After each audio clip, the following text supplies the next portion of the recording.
Salam sejahtera bagi para pendengar dan penonton Ngopas dimanapun Anda berada. Nama saya Pendeta Kian Holik dari Sydney, Australia. Selamat datang di channel Ngobrol Pastor, di mana kita akan membicarakan secara santai topik-topik yang berhubungan dengan pelayanan dan kehidupan para pastor, para hamba Tuhan, maupun aktivis Kristiani, baik di dalam gereja maupun di dalam organisasi Kristen. Nah, sebelum kita melanjutkan, jangan lupa untuk subscribe channel ini dan nyalakan loncengnya di YouTube, supaya apabila ada video-video baru yang kami upload, Anda bisa langsung dapat mengetahuinya. Dan jangan lewatkan kesempatan Anda untuk bertanya di dalam fitur pertanyaan atau komentar yang ada di bawah video ini.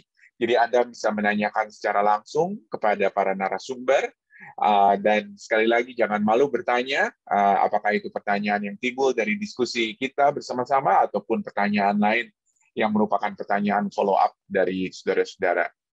Konflik di dalam gereja atau sebuah organisasi Kristen itu adalah sesuatu yang tidak dapat dihindari. Banyak gereja dan organisasi menjadi pecah karena konflik. Sangat menyedihkan sebetulnya. Dan seringkali menjadi batu sandungan bagi mereka khususnya yang ada di luar gereja yang bukan Kristen. Mengapa ada konflik? Apa penyebabnya? Lalu bagaimana para pastors bisa menjelaskan atau menyelesaikan konflik ini secara alkitabiah? Dan bagaimana kita semua sebagai pastors bisa mendidik jemaat untuk menyelesaikan konflik dalam gereja atau di dalam organisasi Kristen. Apakah mungkin gereja menjadi sebuah institusi, menjadi sebuah tempat di mana terjadi bebas konflik? Ini semua akan kita bahas di dalam Ngopas edisi ke-46 dengan judul Hamba Tuhan di Tengah-Tengah Konflik Gereja. Hari ini kita akan kehadiran dua narasumber. Yang pertama itu adalah Pendeta Dr. Yusuf Gunawan dari Semarang. Apa kabar Pak Yusuf? Selamat datang di Ngopas. Kabar baik, puji Tuhan. Dan narasumber yang kedua yang tidak asing bagi kita adalah Bapak Kristono Santoso yang ada di Jakarta. Selamat datang Pak Kristono. Ya, terima kasih Pak Kian Holik dan Pak Yusuf dan semua yang mengikuti siaran Ngopas ini. Baik, terima kasih banyak buat waktunya. Mungkin kita akan berkenalan dulu dengan Bapak-Bapak, ya. Kira-kira bisa menjelaskan kepada kita semua pelayanan apa yang sedang dikerjakan, dan juga kira-kira sukacita apa dari pelayanan yang Bapak kerjakan. Silakan mungkin dari Pak Yusuf terlebih dahulu, dan kemudian ke Pak Kristono. Silakan Pak Yusuf. Terima kasih. Shalom semuanya, Pak Kian dan juga Pak Kris. Ini suheng saya. Saya pelayanan pokok sejak tahun 86 adalah gembala sidang di Gereja Kristus Tuhan di Kota Semarang, Jawa Tengah, Indonesia. Atau nama lainnya itu sekarang New Life Community Church. Saya senang sekali dengan pelayanan misi selama ini dan terlibat di dalam pelayanan kepemimpinan juga. Begitu. Masa itu saya kenal dengan hambanya Pak Kristono ini yang memberikan inspirasi terus, begitu. Sukacita pelayanan, yaitu saya ketika dihubungi Pak Kian Holik tentang konflik, bagi saya, wah that's good gitu. Karena justru itu yang tanda kutip merangsang hidup saya untuk bertumbuh itu karena ada ini. Baik. Wah, kelihatannya topiknya cocok nih. Berarti kita akan asik ngobrolnya nih pada saat ini. Silakan Pak Kristono, silakan. Ya, terima kasih. Tidak salah mengundang Pak Yusuf karena dia pengalaman banyak sekali dari tingkat sinode sampai ke jemaat gitu ya. Nah, saya sendiri pernah 13 tahun lebih melayani sebuah gereja yang dimulai dengan konflik besar perpecahan. Ya, jadi itu saya juga banyak mendapatkan kesempatan untuk belajar ya bagaimana menjadi penengah di sana. Dan pelayanan saya saat ini juga di dalam gereja, walaupun bukan seperti Pak Yusuf sebagai gembala, tapi kami membantu pelayanan, dan saya ada di satu pelayanan yang untuk para pemimpin Kristen, bagaimana mengubah mereka agar hidup mereka berdampak dan bisa memberitakan kabar baik. Jadi Pak Yusuf ya senior saya, karena beliau yang lebih dulu daripada saya. Terima kasih. Ya, puji Tuhan. Jadi kalau misalnya ada topik-topik atau pertanyaan yang berhubungan dengan kepemimpinan Kristen, bisa langsung bertanya mungkin di dalam fitur pertanyaan yang ada di YouTube ya, di bawah ini. Nah, mungkin pertanyaan yang pertama ketika kita bicara mengenai konflik. Kenapa ada konflik begitu ya? Bukankah gereja ini tempat di mana orang-orang kudus yang tidak cari konflik, orang-orang yang penuh damai, semua datang di satu tempat, tetapi kok ternyata ada konflik ya? Mengapa ada konflik? Silakan mungkin terlebih dahulu ke Pak Yusuf dan kemudian nanti ke Pak Kristono. Silakan Pak Yusuf, kenapa ada konflik terima kasih. di dalam gereja? Ya, saya seperti tadi saya singgung, nampaknya Tuhan memberi karunia saya untuk menangani masalah konflik. Saya waktu hampir seperti Pak Kris pengalamannya, malah saya itu waktu mahasiswa praktek, bayangin usia 20-an, masuk di gereja yang tidak ada gembala sidang, yang maafkan ya, itu ada konflik besar, dua kubu. Bayangin anak muda seperti itu, tapi aneh Tuhan itu memberi saya karunia, sudah disiapkan, karena saya sudah mengikuti lembaga oleh Pak Kristono ini di Singapura, sehingga saya mengerti visi. Maka saya berpusat pada visi dan juga ada background bagaimana, mungkin latar belakang ya, gereja kami kan Protestan ya, saya dididik dalam teologi Calvinisme gitu ya, yang kencang, yang hebat gitu. Tapi saya bersyukur waktu SMA itu saya pernah bergaul dengan kelompok-kelompok yang disebut karismatik, dan itu tanpa sadar setelah itu saya flashback, itu bukan kebetulan. Sehingga saya menangani bukan hanya kasus-kasus yang ini dengan doktrinal, tapi ada nilai-nilai spiritual. Misalnya, saya pagi-pagi jam 5 itu, saya berlutut di depan altar, saya doakan di dalam nama Yesus, roh perpecahan, misalnya begitu. Dan ternyata saya tidak nangani selesai sendiri. Ya tentunya tidak secepat kilas, ada Tuhan beri hikmat gitu. Maka sejak tahun 1900-an itu waktu membimbing pranika, ini modul pranika kami, modul pranika itu salah satu pertanyaan awal kalau pasangan mau konseling itu, saya salah satu pertanyaan begini, sudah lama pacaran, sudah berapa lama? Kedua, sudah pernah konflik nggak? Kalau mereka jujur belum pernah konflik, saya suruh konflik dulu. Begitu. Ini terus, karena saya ceritakan ya betapa bahayanya kalau nggak ngerti jeleknya gitu. Jadi harus tahu kamu dia marah itu bagaimana, lalu penyelesaian bagaimana. Nah, di salah satu sesi terakhir itu kami muat tentang masalah khusus, masalah konflik gitu ya. Kita beri tema menangani konflik. Karena memang berkeluarga itu pasti konflik. Itu jemaat harus dikasih tahu dulu supaya tidak kaget dan supaya berdoa dan mengerti. Maka saya beri penjelasan tentang konflik, bahwa konflik itu bukan sesuatu yang jelek. Karena itu istilah, tapi terserah kalau ada orang yang merasa itu jelek. Saya memberitahu mereka ada konflik itu adalah kondisi ketidakcocokan sebenarnya. Inkongruensi. Jadi kita seimbang. Dalam hal apa? Dalam hal goals, dalam hal sasaran.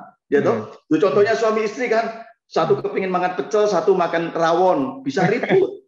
Sama di gereja, goalnya aja. Perayaan Natal, satu maunya dekornya lampunya salib, satu lampunya itu sudah ribut. Ya toh? Lalu tentang values, nilai-nilai. Ya, saya pertama kali pelayanan di sini konflik karena saya arek Surabaya. Nilai-nilainya cesplong, khotbah saya sikat langsung boom gitu. Orang Jawa Tengah kaget. Ini anak kurang ajar. Tegur saya. Ini mesti ada yang ngasih tahu, ini Pak Kris ngasih tahu. Pak Yusuf ini dosa saya, malah konflik besar itu karena nilai-nilainya beda gitu. Kalau di Surabaya kan hantam langsung, gitu ya. Betul. Nah, lalu perasaan, afek ya, orang tuh perasaan sendiri. Ada kadang saya lihat Pak Kris duduknya begitu, ini mesti nggak memperhatikan saya ini. Susah kan, itu konflik sudah. kan? Wah, luar biasa ya. Ini kompleks sekali sebetulnya ya masalah ini ya. Iya. Kadang-kadang konflik hanya masalah ini kan, kemudian perilaku behavior ya. Dan hanya sepele sebenarnya, tapi jelas kita tidak memungkinkan ada masalah doktrinal. Betul, betul. Nah, yang doktrinal itu pasti ada, mungkin ya tanda kutip Paulus saja mengatakan kita harus pisah itu gitu. Harus. Ya. Jadi tapi nanti kita bicarakan mengalir bagaimana lah cara menyelesaikan, mungkin nanti kita sambung bersama. Nah, jadi kalau saya ditanya masalah konflik ada sesuatu yang inevitable, sesuatu yang tak terhindarkan.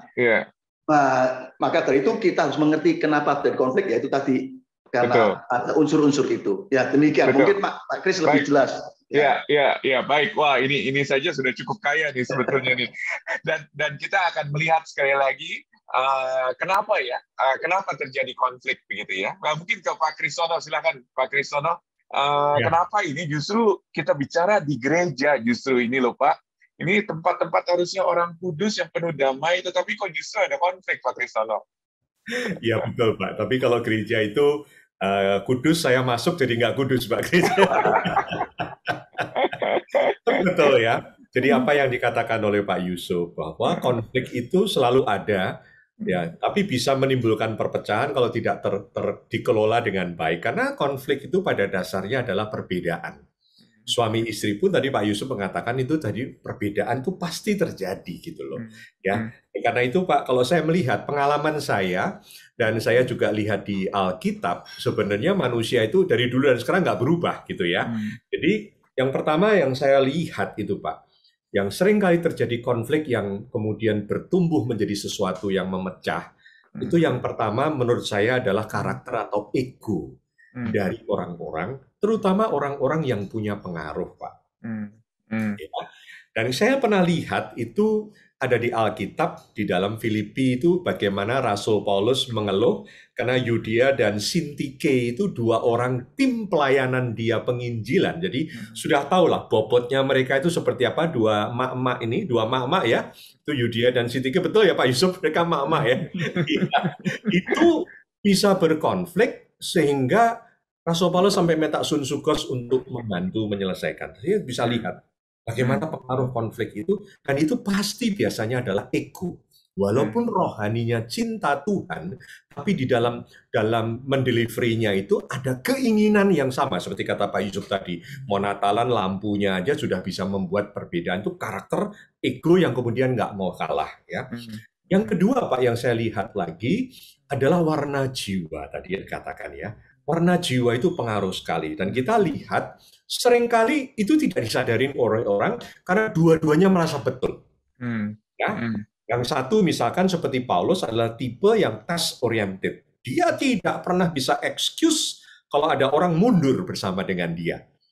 Tapi yang satunya lagi yang sebenarnya membangun Paulus yaitu adalah Barnabas yang people oriented sekali. Dua-duanya itu sampai bisa berkonflik dari seorang sahabat, berkonflik karena masalah satu orang yaitu adalah Yohanes Markus gitu. Tapi kita lihat Pak, orang yang punya bobot rohani pun baik karakternya mau warna jiwa, kalau tidak sadar itu bahaya. Apalagi kemudian kalau yang rohaninya kurang kuat ya. Nah seperti kemudian yang ketiga saya juga lihat di gereja itu pernah terjadi permusuhan, perpecahan itu karena dua keluarga. Satu keluarga besar pecah menjadi dua keluarga. Itu memporak-porandakan gereja. Maka saya melihat itu juga di dalam 1 Korintus toh. Ketika Rasul Paulus mengatakan bahwa yang satu mengatakan dari golongan Apolos, satu merasakan dari golongan Petrus, sehingga dia mengatakan untung aku tidak membaptis salah satu dari kamu gitu. Favoritisme, kemudian terjadi pengelompokan orang-orang yang dianggap hebat. Dan tanpa sadar hamba Tuhan bisa dalam posisi difavoritkan Pak satu dengan yang lain, itu juga sumber konflik yang bahaya. Kemudian ketiga yang lebih simpel adalah masalah communication Pak. Seringkali ada perbedaan tapi tidak dikomunikasikan, apalagi kalau itu sudah dari warna kelompok A melawan warna kelompok B. Itu bisa terjadi, dan saya tadi kan saya mengingat bahwa di dalam Yosua 22 itu 2,5 suku hampir dihabisi oleh sisa 9,5 suku yang lain karena mereka membangun mesbah di sebelah timur dari Sungai Yordan, toh mereka kemudian pulang setelah berperang. Dianggap mereka mau menyembah Allah yang lain, dan mereka begitu takutnya sampai Allah itu marah dengan mereka seperti di padang gurun. Maka yang 9 kelompok ini datang untuk membinasakan mereka. Ternyata itu ada kata-kata orang yang salah.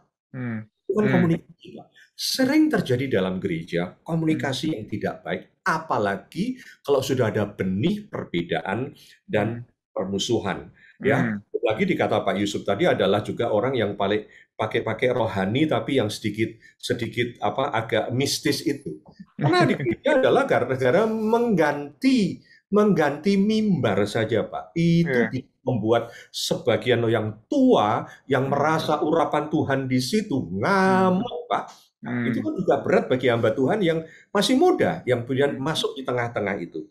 Dan yang terakhir, kata Pak Yusuf tadi juga adalah mereka mungkin tidak punya visi dan misi yang bersama yang kuat di dalam gereja itu. Nah, itulah kiranya. Wah, ternyata visi dan misi ini pada akhirnya betul-betul adalah sesuatu yang sangat penting sekali ya, karena itu betul-betul menjaga keutuhan sebuah gereja dan juga mengarahkan kemana gereja akan pergi. Nah, memang ini tadi dari apa yang Bapak-Bapak sudah katakan, bahwa ada begitu banyak di penyebab-penyebabnya nih. Kalau kita bisa kategorikan sekali lagi di dalam penyebab-penyebab utama mungkin dari konflik-konflik ini, apa saja? Dan sekali lagi, ketika kita mencoba mengkategorikan, mungkin kita akan melihat ya, apakah konflik-konflik ini is it worth fighting atau enggak, gitu loh. Apakah ini adalah sesuatu yang memang betul-betul harus kita perangi, harus menjadi sebuah konflik, atau sebetulnya tidak perlu dibicarakan, tidak perlu untuk dikonflikkan. Mungkin bisa tolong bantu pertama-tama dari Pak Yusuf dan kemudian nanti ke Pak Kristono. Silakan Pak Yusuf terlebih dahulu. Kira-kira penyebab-penyebabnya apa saja Pak kategori ini? Betul, penting ada kategorial.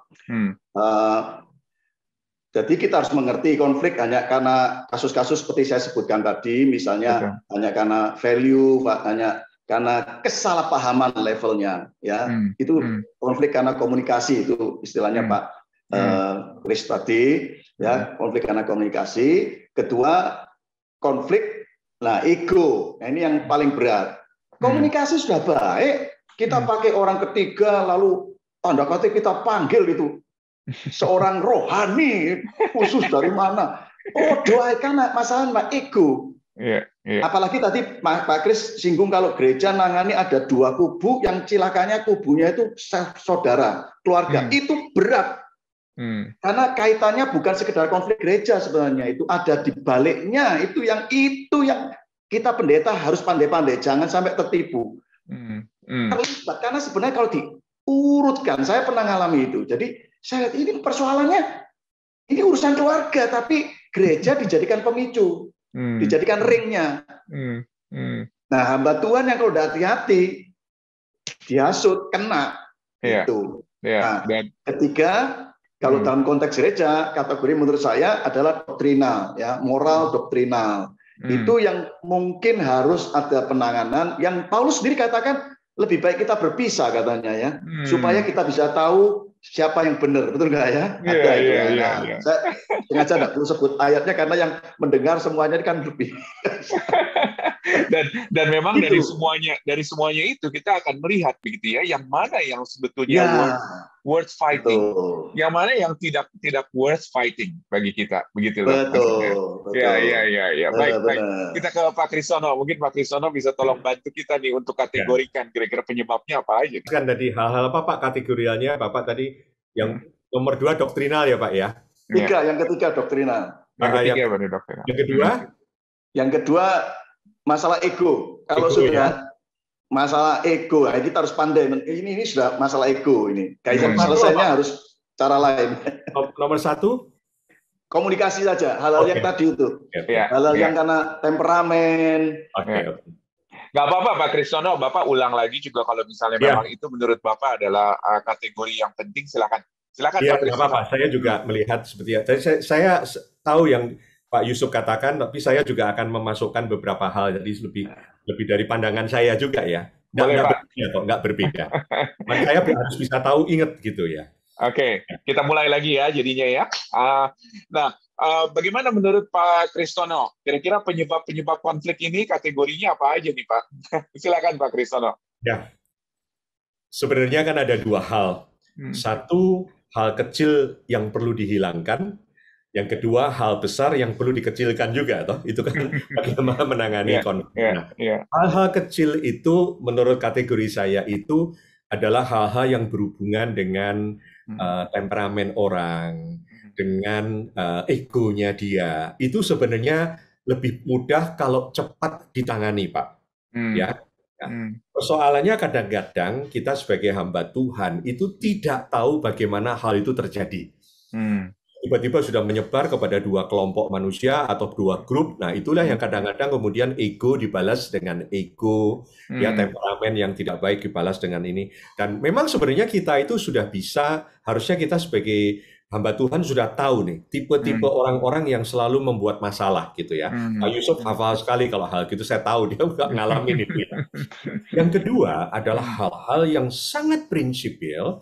Kalau itu hanya diredam, ya udahlah ngalah aja, nggak bisa Pak. Nah itu masalah yang berhubungan dengan doktrinal, seperti dikatakan. Dan yang kedua memang adalah hubungan dengan tujuan, visi dan misi dari gereja. Nah itulah dua hal ini Pak. Yang satu ini yang bisa langsung diredam secara pribadi kelompok. Yang satu itu harus benar-benar didudukkan, dan itu peran dari gereja, peran dari seorang hamba Tuhan yang mengarahkan itu sangat penting sekali Pak. Baik. Wah, ini baik sekali untuk kita kategorikan seperti ini, karena menurut saya kalau enggak kita akan begitu bingung dengan penyebab-penyebab yang begitu banyak, dan pada akhirnya kita tidak melihat yang mana ini sebetulnya. Ini yang kita mana akan yang capek Pak. Harus, ya. Hamba Tuhannya akan betul-betul wasting waktunya, akan betul-betul energinya capek sekali.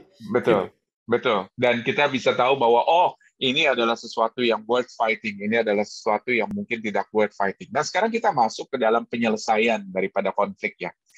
Kira-kira hal-hal apa saja sih sebetulnya yang harus dilakukan oleh seorang hamba Tuhan ketika menghadapi konflik? Apalagi ketika dia mungkin kita anggap tidak ada di dalam konflik ini atau tidak ikut serta di dalam konflik ini. Apa yang harus dia lakukan? Mungkin kita minta hikmat bijaksana dari Pak Yusuf dulu, dan kemudian nanti kita pindah ke Pak Kristono. Silakan Pak Yusuf, bagaimana menurut Bapak? Kalau saya selama ini melakukan, mungkin dibagi dua hal, yaitu diri saya sendiri, artinya konsep yang harus ada, baik diri, dan kita tanamkan di mana kita berada, dalam hal ini gereja. Kemudian edukasi jemaat apa yang harus dilakukan.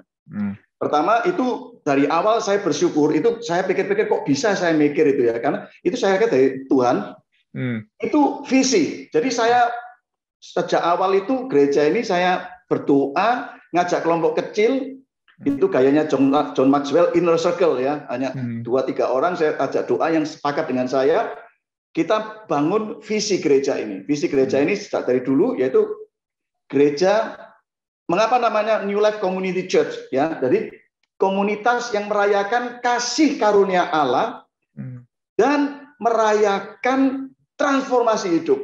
Jadi sejak itu saya nekankan, rapat saya sampai capek, sudah bosan, saya tanamkan terus khotbah-khotbah saya. Misalnya begini, apa kita khotbah tentang gereja? Gereja ini tujuannya adalah saudara akan kecewa, saya bilang, saudara akan kecewa dengan gereja ini, bahkan dengan saya, kalau saudara tidak merasa ke gereja ini kasih karunia atau melayani kasih karunia, harus mengerti. Dan saudara, pokoknya intinya di situlah, saya tidak perlu panjang lebar. Kemudian kebanggaan gereja ini, apa sih sukses gereja? Saya bilang gitu ya. Bagi saya sukses gereja itu adalah Anda hidupnya diubah, bukan nanti nanti hidupnya bebas. Itu pendeta mendoakan supaya jemaat dapat berkat gitu ya. Tapi transformasi hidup. Saya sampai memberi contoh, misalnya saya senang mendengar laporan, Boksu, orang Semarang bilang Boksu ya. Boksu, saya senang sekarang suami saya sudah mau doa kalau mau makan. Misalnya hanya itu saja, misalnya ya. Dan terlihat ya, mulai baca Alkitab, mulai mau ngaku salah. Nah, itu contohnya. Jadi bagi saya sendiri saya tanamkan itu, ya. Nah, lalu edukasi jemaat. Edukasi jemaat, maka itu saya muat di modul pranika ini. Itu saya beberapa hal mungkin saya share aja ya, bisa silakan, koreksi Pak. kalau nggak benar. Saya namakan itu 3 vaksin. Nah, zaman dulu namanya ini saya sudah tahu namanya vaksin cermin pertama itu ya. Vaksin cermin. Artinya gini, kalau ada konflik apapun ingat cermin. Jadi harus ngaca diri dulu.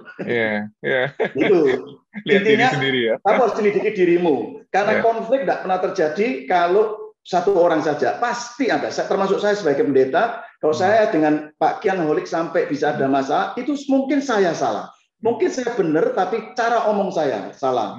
Ya, misalnya kata kamu gitu. Wah, engkau yang umurnya 50, saya umurnya 30 bilang kamu. Kebenaran saya itu akan menjadi ditentang, konflik, betul nggak? Ya, contohnya itu di cermin. Ya saya salah ngomong, saya kasar, saya tidak bijaksana, tidak tepat waktu. Kedua, vaksin api. Jadi rumusnya api. Api itu lidah. Yakobus berkata, kadangkala kita itu baik, seperti Pak Kris ngomongkan ya, di konflik, tapi ngomongnya kasar. Kamu itu sesat misalnya.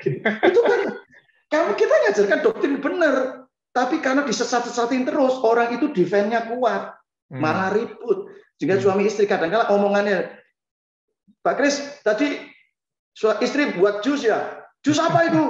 Ada saya gak enak kan, Pak Kris bisa tersinggung. Ini pendeta penghina, begitu enggak?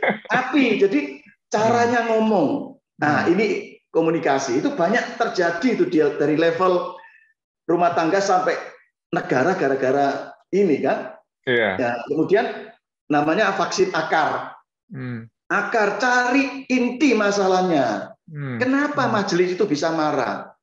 Sungguh ini saya ngalami loh, saya selidiki. Ternyata dia itu hanya cari pujian. Harus kau selamat pagi. Hanya itu. Karena saya pendeta tidak nyapa, lalu saya itu baik dengan Pak Kris saja. Dia merasa, oh gitu. Ternyata akarnya itu real loh ini. Dan itu bertahun-tahun kasus sama loh. Anak-anak kita juga ribut karena hanya cari perhatian. Jadi kadang-kadang akarnya apa? Suami istri ribut itu karena mungkin. Nah ini saya beri contoh konkret ya yang saya sering menangani ya. Suami istri ribut dengan suaminya. Saya itu diberi hikmat Tuhan. Saya tanya, maafkan ya, saya tanya dulu dengan istri Anda samping sebentar ya, tanya, Cik, kamu itu kalau tiap bulan mens ya katanya itu tanggal berapa? Sekian. Saya bilang dengan suaminya, lalu saya, kok istrimu itu kalau marah kapan aja? Biasanya ini Pak. Saya bilang, sorry ya, karena ini pentingnya pengetahuan ilmu psikologi. Karena wanita itu kalau lagi haid itu waduh, tidak semua ya, tapi ribut. Nah, maksud saya beri contoh ini, kita harus cari akarnya. Ada suami ngamuk-ngamuk terus karena di perusahaan dia dimarahin. Jadi akarnya itu sebenarnya bukan apa-apa, dia justru cinta gereja atas nama cinta gereja biasanya ya. Demi Tuhan, apa? Tapi kita harus cari akarnya. Sebenarnya bukan itu yang dia cari pengakuan. Wah, ini penting itu sekali. sebenarnya. Lalu kita merendah ke rumahnya. Aduh kok, ayo kita makan bareng. Wah dia bangga, naktir kita bangga. Lalu setelah itu beres. Ini mungkin saya simplify ya, menyederhanakan, tapi ini terjadi gitu ya. Jadi akar dicari. Gitu. Ini kayaknya bukannya simplify, ini real story kelihatannya. Iya, true story. Dan ini happening di mana? Mungkin maafkan rekan-rekan hamba Tuhan bisa tertolong ya melalui ini. Kemudian kalau boleh saya sharing ya, saya pakai namanya, saya singkat gini, www.god.com itu ya. Saya jadi gini, kita didik jemaat kita. Jadi di dalam hal itu harus tahu bagaimana sikap menghadapi konflik. Jadi awal pertama kali itu apa? W pertama itu buanglah. Jadi buanglah seperti Kolose 3:8. Sekarang buanglah semua, yaitu marah, geram, kejahatan, fitnah, kata-kata kotor keluar dari mulutmu. Jadi kalau ada konflik mulai harus jangan ini kan mesti pro Pak Kris ini. Nah itu tidak boleh, harus dibuang. Ini bujuku tidak cinta saya. Nah itu harus dibuang semuanya. Lalu W yang kedua, where. Kenakanlah tameng hati, yaitu firman Tuhan. Firman-Mu pelita bagi kakiku dan terang bagi jalanku. Mulai cari firman. Tanya Pak Pendeta, saya punya kasus ini firmannya apa? Nah itu sampai sekarang jemaat tanya itu. Mukse, aku bojoku, anakku sekarang gini, firman cocoknya apa ya gitu. Nah, W yang ketiga, wait, tunggu. Wait, tunggu.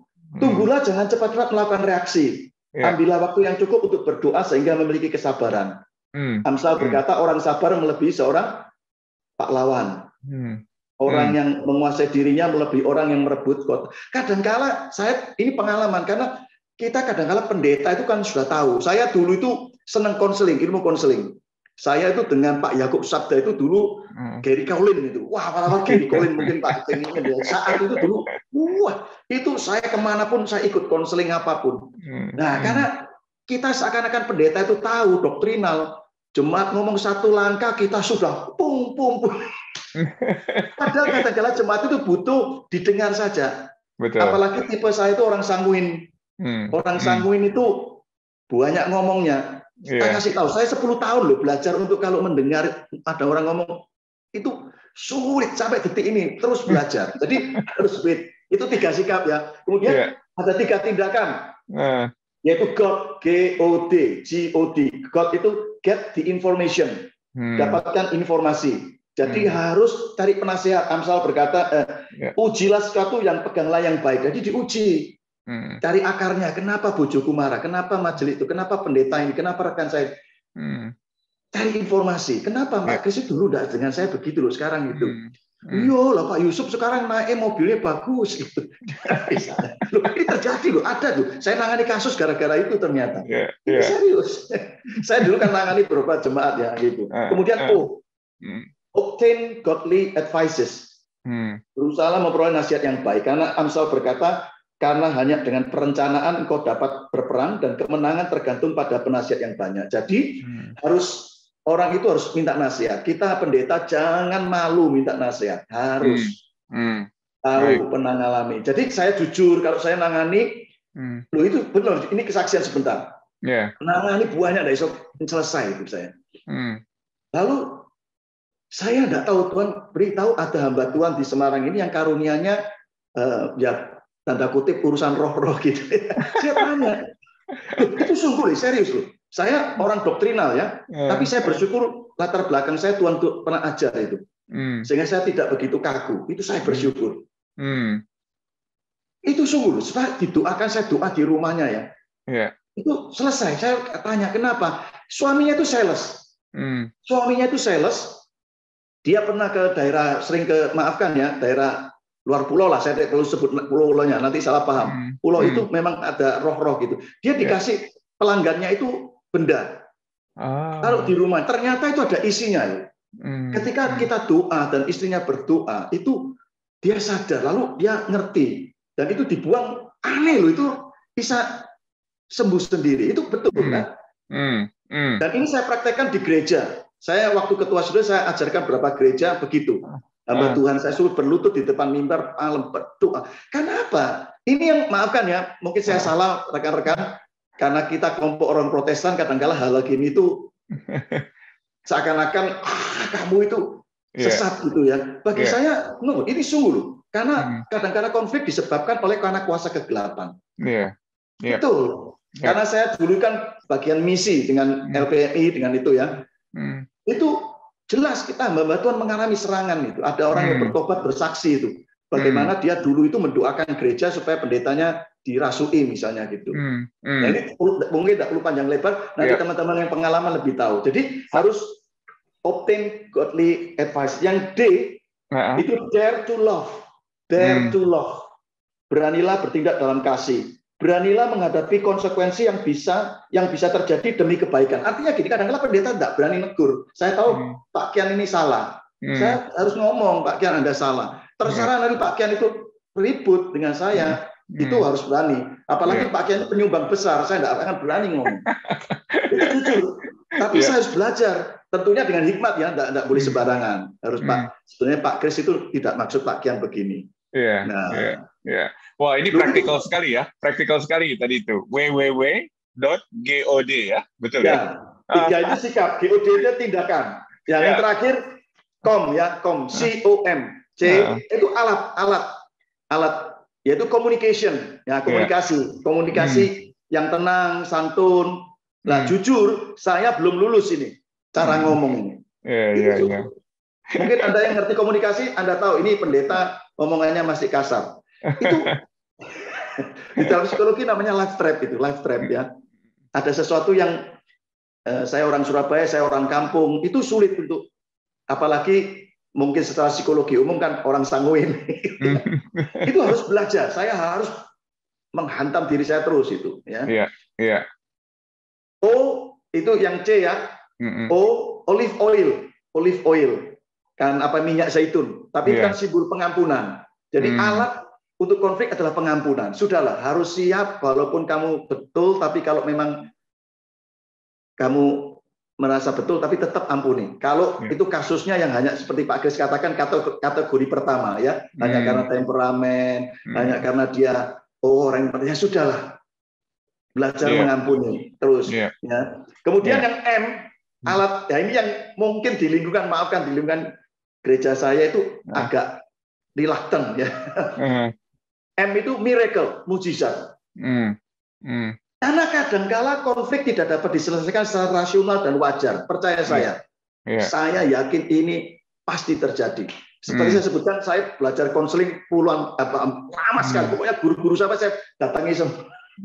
Walaupun mengapa akhirnya saya itu tidak masuk jurusan konseling, jurusan sistematik teologi? Karena itu akhirnya saya merasa ini tidak bisa.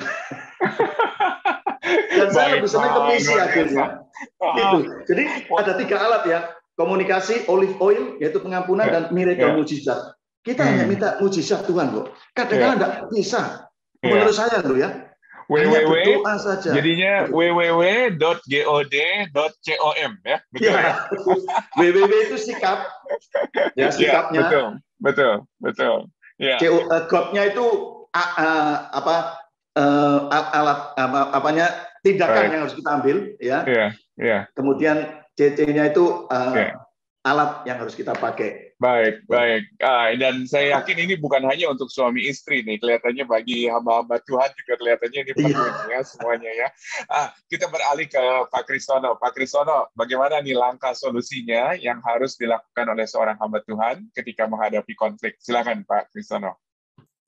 Iya, silakan Pak Kristono. Saya menempatkan posisi benar-benar kita di tengah konflik ya. Jadi saya pernah mengalami itu, Pak. Yang pertama itu memang betul melihat kepada diri kita sendiri. Kita sebagai seorang leaders itu harus benar-benar menjadi seorang leaders yang boleh dikata adil dan mau ada di tengah-tengah mereka berdua.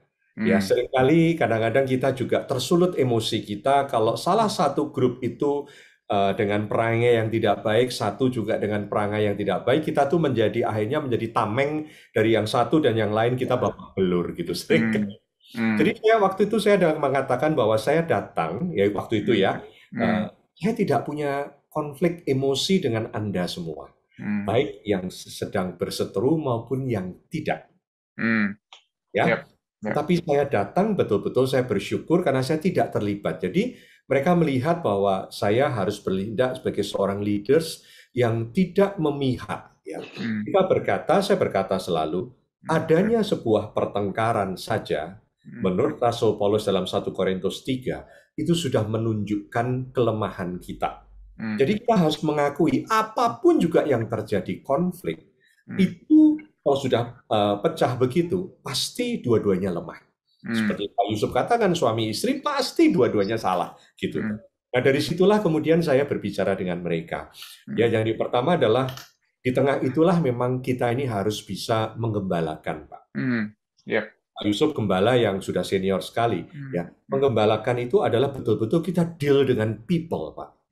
Kita deal dengan orang satu demi satu, gitu, Pak. Dan itu capek sekali ya. Dan dengan mengembalakan itu kita sebenarnya nah ini penting. Kita sudah sudah harus menghidupi visi dan misi dari pelayanan kita bersama. Mungkin mereka tidak bisa menangkap secara struktural bagaimana, tapi kita harus menjelaskan kepada mereka. Saya mengatakan demikian. Kalau Anda itu bertengkar, siapa yang paling dirugikan? Mereka Ya. mengatakan, saya yang paling rugi, Pak. Satu-satu yang paling rugi. Bukan. Yang paling dirugikan adalah pemilik gereja, pemilik jemaat, pemilik tubuh Kristus. Dia adalah Tuhan Yesus sendiri. Saya secara pribadi saya mengatakan, saya lebih baik mengalah. Tapi demi Kristus, saya berani mengalah apapun juga. Saya katakan demikian. Yang saya katakan, yang penting itu Tuhan. Sekarang seringkali yang disalahkan itu gereja, yang disalahkan doktrin. Lama-lama sebenarnya disalahkan Tuhan, toh. Dan orang berani loh, Pak. Sekarang itu membawa jemaat pergi, bikin gereja baru dan mengatakan gereja yang lama itu sesat. Itu sebenarnya sedang marah dengan Tuhan, memecah belah.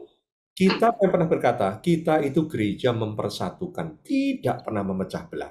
Kalau sampai memecah belah, itu adalah kekuatan dari iblis yang melalui ego manusia. Jadi nomor satu adalah diri kita sendiri, Pak. Jangan sampai kita itu terlibat di dalam konflik itu. Dan yang kedua adalah kita itu tadi harus menggembalakan. Jadi menggembalakan itu berarti kita bisa mengampuni orang yang bersalah. Ya, saya masih ingat ketika Rasul Petrus itu mencari ikan kembali, Tuhan itu kan mengampuni dia. Tapi yang paling penting dari kedua hal itu, dari yang kedua adalah dia dikembalikan tetap dipercaya. Banyak dalam konflik itu kemudian kita, ya udah kamu mundur aja, itu jadi dendam seumur hidup, Pak. Tapi tidak dapat kepercayaan lagi. Orang salah diampuni, tetapi tetap dikasihkan satu posisi, itu adalah bagian dari pengembalaan. Tidak mudah. Dan yang ketiga, baru kita tunjukkan di mana sebenarnya kamu itu jatuh. Konflik karena kamu punya problem dengan karakter. Dan orang yang seringkali ditegur dengan karakternya, seperti kata Pak Yusuf, aku nih tahu masalah communication. Tahu kita gitu, Pak. Jadi kalau kita punya masalah sudah tahu, problemnya tuh di dia gitu loh ya, modalnya di dia. Dan yang kemudian kita jelaskan bagaimana ya tidak jatuh. Dan satu lagi, jangan lupa semuanya itu harus bisa dijelaskan dengan visi misi gereja yang akan merugikan Tuhan. Orang itu paling takut kalau Tuhan marah. Iya, betul. Dan yang terakhir adalah bagaimana kita itu memilih pemimpin-pemimpin, Pak. Itu juga sangat berpengaruh sekali, karena seringkali problem itu terjadi dari ketua kelompok. Dan kita harapkan seperti Musa, kalau kita punya orang, itu bisa menyelesaikan perkara-perkara yang tidak esensial, toh, sehingga kita bisa masuk kepada fokus pada perkara yang lebih esensial. Nah, itu rekan-rekan hamba Tuhan, itulah yang harus kita lihat, diri kita itu, ego kita gimana. Tadi Pak Yusuf mengatakan, egonya gimana. Kalau ego kita itu masih panasan, kita akan terlibat, gitu loh ya. Pasti, luar biasa. Gembala ini. Iya, ini bukan pekerjaan yang mudah. Dan ini memerlukan waktu yang panjang sekali, karena yang namanya pembinaan, penggembalaan, itu menguras tenaga, menguras waktu, menguras keseluruhan kita, boleh dikatakan. Oleh karena itu, penting sekali untuk kita mengetahui hal-hal ini. Dan sebisa mungkin kalau misalnya kita bisa menyelesaikan konflik pada fase awal, saya rasa itu jauh lebih baik dibandingkan dengan sebuah konflik yang sudah pada akhirnya menjadi bagian daripada kehidupan gereja. Nah, begini, Bapak-Bapak dua-duanya adalah gembala, walaupun Pak Kristono sudah tidak di gereja lagi sekarang, tetapi tetap masih bisa menggembalakan orang-orang yang ada di sekitar. Pak Yusuf ada di gereja juga menggembalakan. Kalau ada satu khotbah yang bisa, satu tema yang bisa Bapak khotbahkan kepada jemaat Bapak untuk mencegah atau untuk mengobati konflik, tema apa itu, Pak? Pengajaran apa itu yang Bapak ingin ajarkan kepada jemaat Bapak? Apakah untuk mencegah konflik ataukah untuk mengobati konflik? Mungkin ke Pak Yusuf terlebih dahulu dan kemudian ke Pak Kristono. Silakan Pak Yusuf. Ya, kalau saya ngambil natsnya dari Filipi pasal 2 itu, Pak Kris tadi awal. Pasal 2 ayat 1 sampai 11. Arahnya adalah begini kan.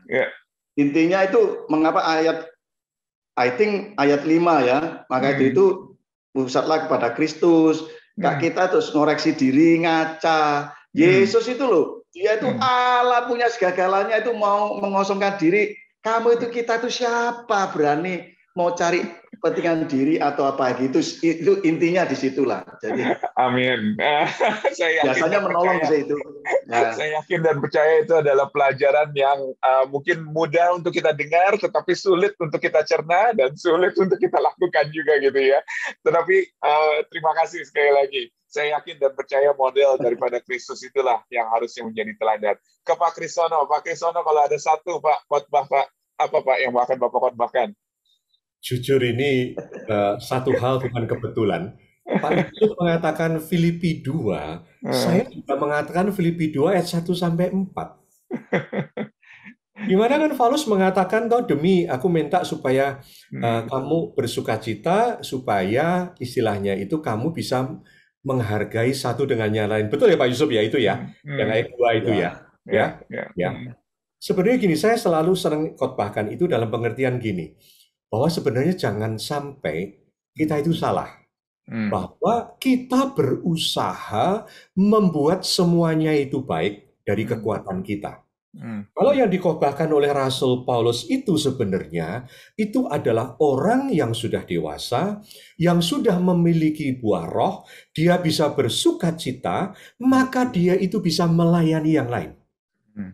Jadi sebenarnya konteksnya itu kasih karunia yang dikatakan Pak Yusuf tadi, itu yang sebenarnya setiap orang harus sadar kalau kamu konflik, itu pasti karena kekuatan dagingmu melebihi daripada buah roh. Karena seringkali orang salah, kamu itu harus baik satu dengan yang lain. Itu semua agama mengajarkan hal yang sama. Tetapi justru kita di dalam kekristenan, Pak, justru diajarkan mulainya itu dari manusia baru yang berbuah roh. Sehingga kalau kamu bersukacita seperti Paulus bersukacita supaya engkau menambah sukacitaku, dia ngomong gitu, engkau menambah sukacitaku, marilah kita saling menghargai satu dengan yang lain. Paulus bersukacita dari mana? Apakah jemaat hebat? Enggak. Bersukacita karena dia memang sudah memiliki Kristus dan juga melayani Kristus, sehingga buah roh itu ada, dan kalau kita itu punya buah roh, kita itu bisa mengalahkan kedagingan. Nah, ini memang kelihatannya teori, tapi kalau ini tidak matang di dalam diri kita, di dalam jemaat, ya kita capek, Pak. Sampai Tuhan Yesus datang belum selesai. Amin, amin, luar biasa. Jadi sebetulnya obatnya kelihatannya sangat sederhana sekali, yaitu adalah berita Injil, berita anugerah, berita kasih karunia, yang sebetulnya kita sudah dengar dan yang perlu semua orang untuk mendengarkan, khususnya mereka yang ada di dalam konflik ini. Wah, luar biasa. Kalau bicara soal ini nggak akan ada habisnya. Tetapi mohon maaf, 1000 maaf, karena waktu ini yang akan memisahkan kita pada saat ini. Kita bersyukur sekali kalau misalnya kita bisa kehadiran Pak Yusuf dengan Pak Kristono yang sudah memperkaya kita sebagai hamba-hamba Tuhan. Dan kita harapkan tentunya akan ada interaksi. Dan jangan lupa saudara-saudara, kalau misalnya ada pertanyaan, silakan langsung tanyakan di fitur pertanyaan di bawah video ini, supaya bisa berinteraksi nanti dengan para narasumber kita. Sekali lagi terima kasih untuk menyaksikan Ngopas edisi ini. Kiranya Tuhan memberkati. Kita akan tutup di dalam doa. Mari kita berdoa bersama-sama.